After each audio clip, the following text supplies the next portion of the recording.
Kavak gazed out the viewport of the sleek, Groken shuttle as it entered Earth's atmosphere, enthralled by the alien world revealed below. Swirls of white clouds wrapped around the blue marble, dotted with emerald-green continents and sapphire oceans. Magnificent, he clicked softly in his native tongue. After long years studying these humans from afar, the promise of revelation on their home soil tingled within his exoskeleton. The 5 Gorokan diplomats aboard chittered eagerly, their vestigial wings fluttering beneath their ceremonial robes. First contact missions were rare honors, and the mysteries of this young race, isolated on their distant planet yet advancing so quickly, tantalized the imagination. "Beginning descent to designated coordinates," reported the shuttle pilot, his antenna aimed at the controls. The engines purred as they glided towards North America. Below, mountains crested on the horizon, snow-capped peaks giving way to rumpled golden hills and fertile green valleys. Ribbons of highway and housing developments receded beneath them. Then, sprawling urban centers came into view, gleaming geometric patterns of concrete and steel and glass. Washington, D.C. soon loomed ahead, verdant parks interwoven with monuments and government buildings. Kavak spotted the white dome of their destination, the United States Capitol. Settling on the expansive lawn, the shuttle extended its landing gear and touched down gently. As the doors slid open, warm sunshine and floral-scented air rushed in, so different from the climate-controlled interior. Kavak's olfactory nodes drank in the rich sensory data. A delegation of human diplomats awaited them, clad in formal wear. The band struck up a lively fanfare as the Grokans descended the shuttle steps. At the fore stood Secretary of State Andrea Hewitt, her smile bright and earnest. "Greetings. On behalf of the United States of America, we welcome you to our capital and our planet. We hope all that you experience here furthers the cause of peace and understanding between our peoples." She extended her slender hand. Kavak extended a furry manipulator in return, clasping gently as their species had practiced prior to this moment. "Your hospitality honors us," Kavak replied through his translation device. "We look forward to learning firsthand about your civilization." As cameras flashed around them, he took care to posture his weight evenly on his 6 insectoid legs, an upright, respectful stance. His inner layer of wings remained tucked discreetly beneath his robes. Secretary Hewitt now gestured towards the grand building behind them. "Please, right this way. We've prepared comfortable accommodations for your delegation inside the Capitol. There are also refreshments, tailored to your dietary needs."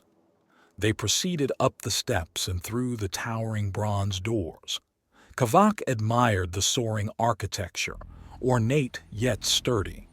They passed vivid murals and statues of influential humans from eras past. Shortly, they arrived in the rotunda, where a large table was arranged with fruit, vegetables, grains, and assorted beverages. The humans had clearly done their research on Gorokan nutritional requirements. Kavak turned and clicked his mandibles gratefully. "You honor us with your consideration. My companions and I welcome the chance to sample your local delicacies." The diplomats sat down and began filling their plates. One, who relished his role as cultural attaché, dove right into an array of exotic produce. Kavak chuckled softly at his colleague's adventurous appetite. Through the afternoon, Secretary Hewitt escorted them on a tour of the capital's many wonders. Kavak admired the craftsmanship and artistry at every turn. When he complimented their aesthetic designs, Hewitt smiled proudly. "Wait until you see the Smithsonian museums," she promised. "Human creativity spans millennia and mediums." Kavak anticipated that visit eagerly. Finally, as the setting sun cast golden light through the rotunda, their party paused. "You must be weary from your long journey," Secretary Hewitt said kindly. Let me show you to your guest rooms, where you can rest and refresh yourselves." Kavak dipped his head in appreciation. He knew this sojourn on Earth would require much energy and an open spirit, but already this planet and its people enchanted him.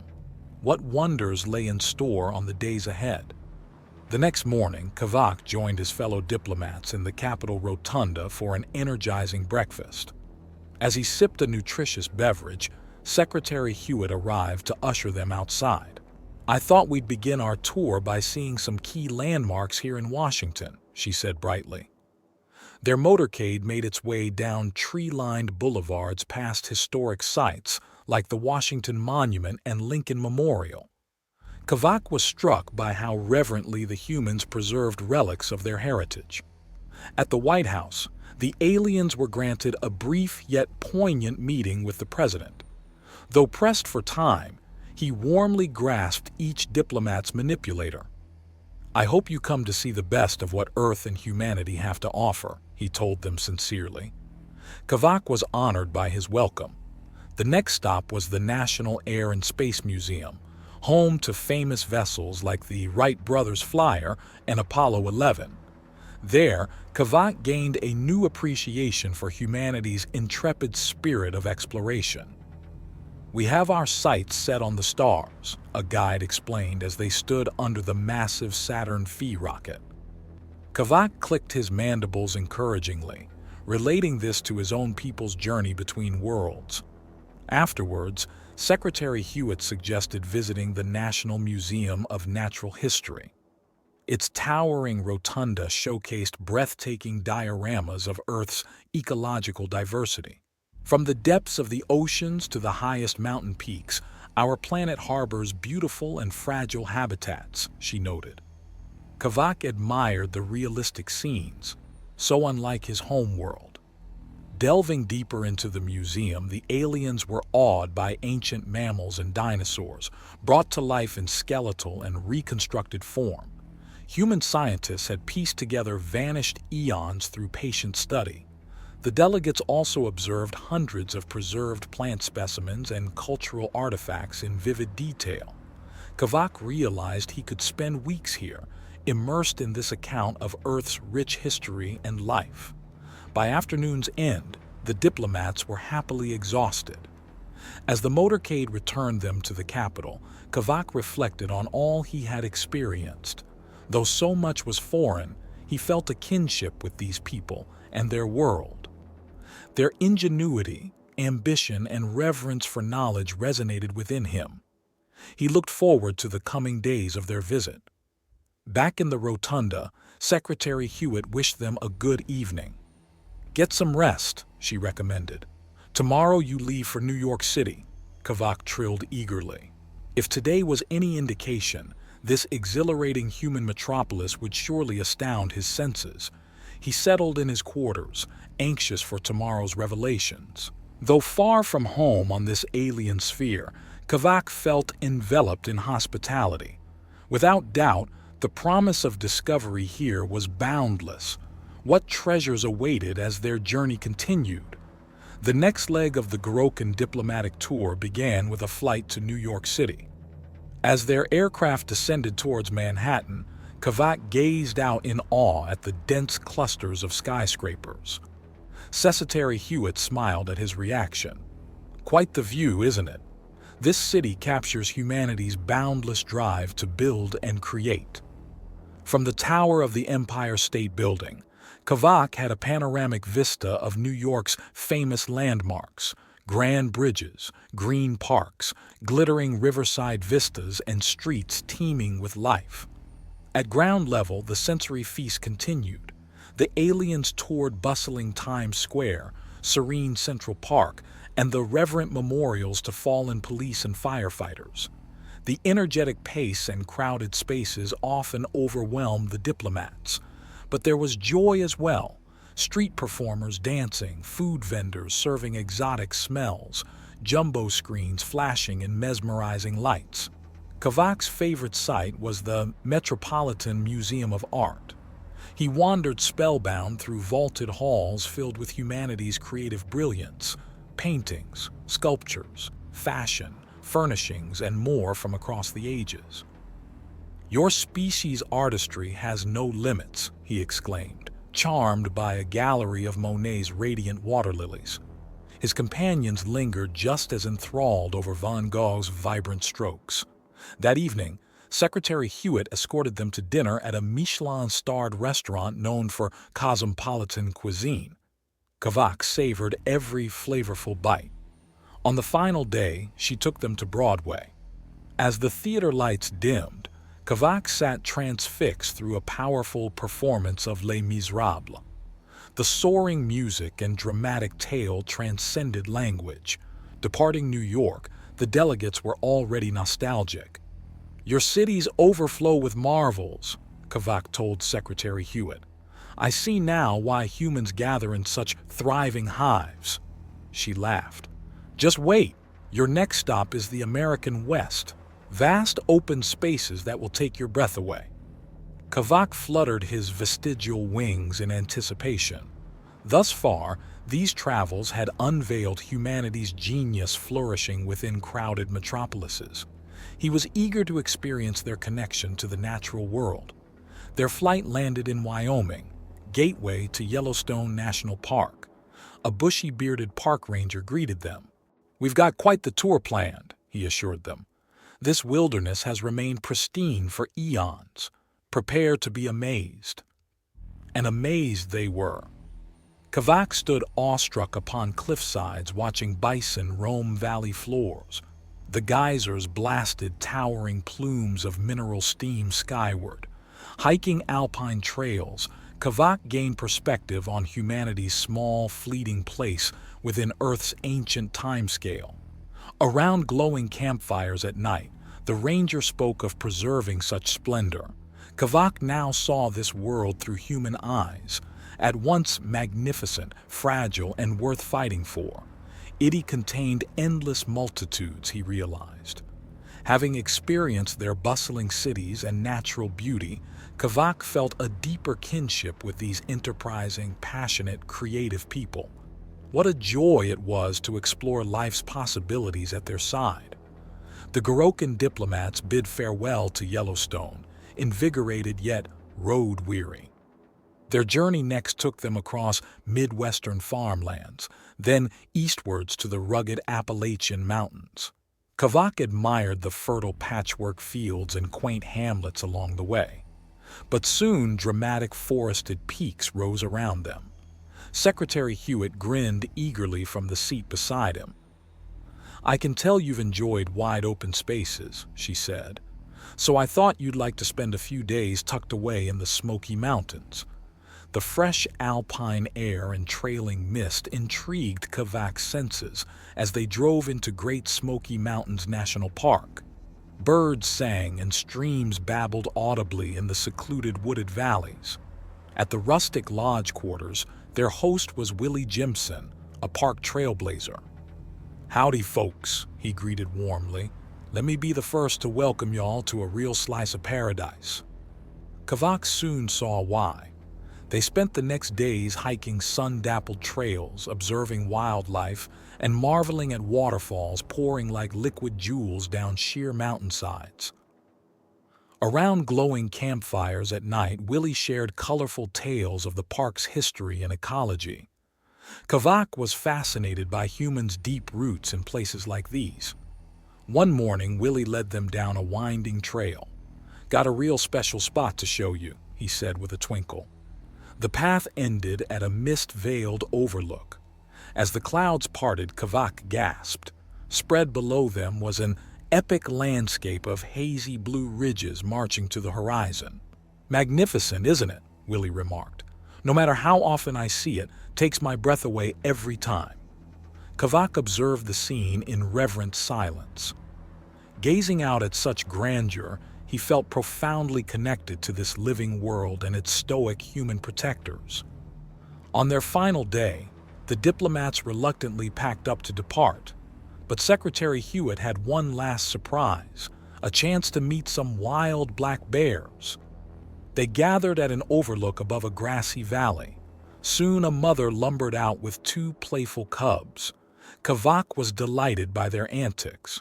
"Your planet's creatures are as wondrous as the landscapes," he told Secretary Hewitt. She smiled proudly. Bidding the mountains goodbye, Kavak's mind brimmed with details that would forever evoke this place's magic. He understood now what made locations like these so beloved by humans. Their return flight's path took them over more quintessential scenes: orchards ripe with fruit, tractors plowing fertile fields, sunlight glinting off the Golden Gate Bridge.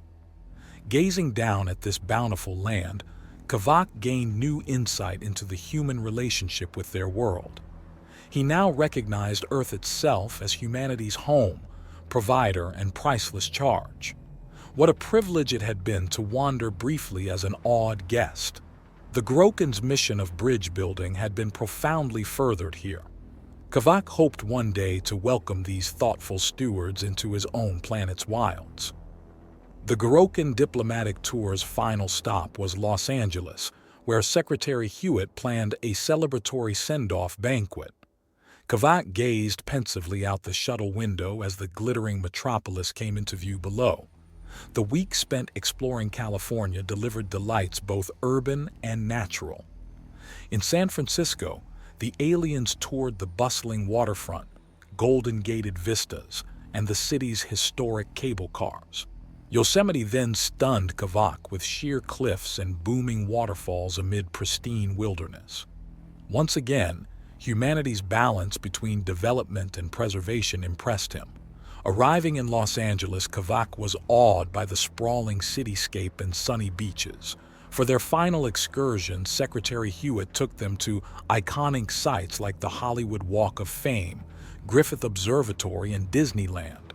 At the legendary amusement park, Kavak and his enthralled comrades enjoyed thrilling rides, shows, and wonders evoking fantasy realms. Kavak appreciated this venue that sparked joy and imagination in people of all ages. Too soon, their last evening in California arrived. At the banquet hall, a sumptuous feast from many cultures awaited, representing the diversity Kavak had come to admire in humanity. When the meal concluded, Secretary Hewitt stepped to the podium. "Esteemed friends, we hope this tour has conveyed humanity's spirit, creativity, and stewardship of our fragile planet." Kavak rose to offer his remarks. "When we first landed, you welcomed us with open hearts, then guided us on an unforgettable journey. We have been deeply honored." He swept his gaze across the dignitaries gathered. "In you, we found ingenuity and artistry, reverence for wilderness, and caring for your fellow beings. You have won our lasting friendship." Thunderous applause filled the hall. Kavak was touched to see some people dabbing their eyes, realizing these encounters had been profound for both species. Later, saying individual goodbyes, Secretary Hewitt grasped Kavak's manipulator warmly. "I hope you'll come back soon, my friend. There is so much more to discover here." "Of that, I have no doubt," Kavak replied sincerely. "We look forward to the day your people can visit our world in return." The time finally came for the shuttle liftoff. As Earth receded from view, Kavak's companions chattered excitedly about all they had experienced. His own mind brimmed with details and sensations that would forever kindle fond memories. Settling into his quarters that night, Kavak knew this mission's goal of connection had been achieved, and an optimistic new chapter begun. Though galaxies apart, the Gorokan and human races now had a foundation of fellowship and promise. Kavak's dreams that night were not of the alien landscapes that amazed him, but of the people themselves, their creativity, diversity, spirit, and caretakers' love for the living planet they called home. This journey had forged lasting bonds between two worlds. Though far from over, the voyage of mutual discovery had truly just begun.